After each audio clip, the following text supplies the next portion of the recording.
ನನಗೆ ಕೋಪ ಬರೆಸ್ಬೇಡ, ನನ್ನ ತಾಳ್ಮೆನ ಪರೀಕ್ಷೆ ಮಾಡಬೇಡ. ನಿನ್ನ ಮುಖ ನೋಡಕ್ಕೂ ನನಗೆ ಇಷ್ಟ ಇಲ್ಲ.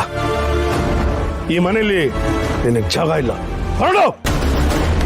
ಇನ್ನೂ ನೀನು ಇಲ್ಲೇ ಇದ್ರೆ ಗಾಳಿಲಿ ಹಾರಿದ ಗುಂಡು ಎದುರಿಗೆ ಸೇರುತ್ತೆ. ಪರವಾಗಿಲ್ಲ ಯಜಮಾನ್, ನಿಮ್ಮಿಂದಾನೇ ಬೆಳೆದಿರೋ ಜೀವ ಇದು. ನಿಮ್ಮಿಂದಾನೇ ಹೋದ್ರೂ ಪರವಾಗಿಲ್ಲ. ನನ್ನನ್ನು ಸುಡೋಷ್ಟು ಕೋಪ ಇದೆ ಅಂದರೆ ನಿಮಗೆ ಸುಟ್ಬಿಡಿ ಯಜಮಾನ್ರೆ. ನನ್ನ ಪ್ರಾಣ ಹೋದರೂ ಸರಿ, ನಿಮ್ಮ ಪ್ರೀತಿನ, ನಿಮ್ಮ ನಂಬಿಕೆನ ಕಳ್ಕೊಳಕ್ಕೆ ನನಗೆ ಇಷ್ಟ ಇಲ್ಲ. ಸುಟ್ಬಿಡಿ ಯಜಮಾನ್ರೆ.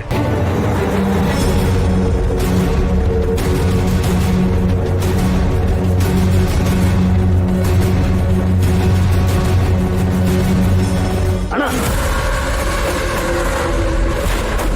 ಏನಣ್ಣ ಇದೆಲ್ಲ? ಇಂಥ ನಂಬಿಕೆ ದ್ರೋಹಿಗಳಿಗೆ ನಿನ್ನ ಕೈಲಿ ಸಾಯೋ ಯೋಗ್ಯತೆನೂ ಇಲ್ಲ. ಇವ್ರ ಹತ್ರ ನಿನ್ನಿಂದ ಮಾತು ಸರಿಯಣ್ಣ. ಮೊದಲೇ ಮೀಡಿಯಾದಲ್ಲಿ ನಿನ್ನ ಬಗ್ಗೆ ಕೆಟ್ಟ ಕೆಟ್ಟ ಮಾತುಗಳು ಬರ್ತಾ ಇದೆ. ಇಂಥ ಜೊತೆ ಮಾತಾಡ್ತಾ ನಿಂತಿದ್ರೆ ನೀನು ಗೌರವಕ್ಕೆ ಧಕ್ಕೆ.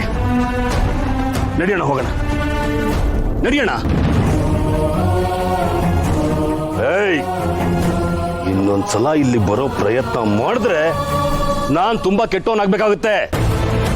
ಈಗ ಅಣ್ಣ ಏನ್ ಮಾಡ್ಬೇಕು ಅನ್ಕೊಂಡಿದ್ನೋ ಅದನ್ನ ನಾನ್ ಮಾಡ್ಬೇಕಾಗುತ್ತೆ. ರಮೇಶ, ಇವನು ಒಳಗ್ ಬರಬಾರ್ದು, ಹಾಗೆ ನೋಡ್ಕೋ. ಒಂದ್ ವೇಳೆ ಬಂದ್ರೆ ಕುತ್ತಿಗೆ ಹಿಡಿದು ಹೊರಟೋಳ. ಸರಿ ಸರ್, ಆಯ್ತು.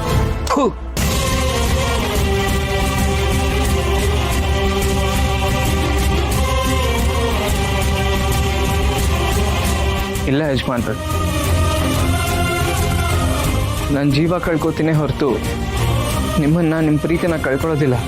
ನನ್ನ ಮನಸ್ಸು ಗೊತ್ತು ನಾನೇನು ತಪ್ಪು ಮಾಡಿಲ್ಲ ಅಂತ. ಒಂದಲ್ಲ ಒಂದಿನ ಅದು ನಿಮಗೂ ಗೊತ್ತಾಗುತ್ತೆ, ನಿಮ್ಮ ಮನಸ್ಸಿಗೂ ಅರ್ಥ ಆಗುತ್ತೆ. ಅವಾಗ ನೀವೇ ಬಂದು ನನ್ನ ಕರಿತೀರಾ.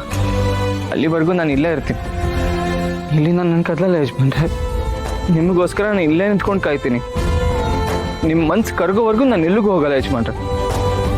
ಈ ಮನೇನ, ನಿಮ್ಮನ್ನ ಬಿಟ್ಟು ಬದುಕೋ ಶಕ್ತಿ ನನಗಿಲ್ಲ. ನಾನಿದ್ರೂ ಇಲ್ಲ, ಸತ್ರೂ ಇಲ್ಲ.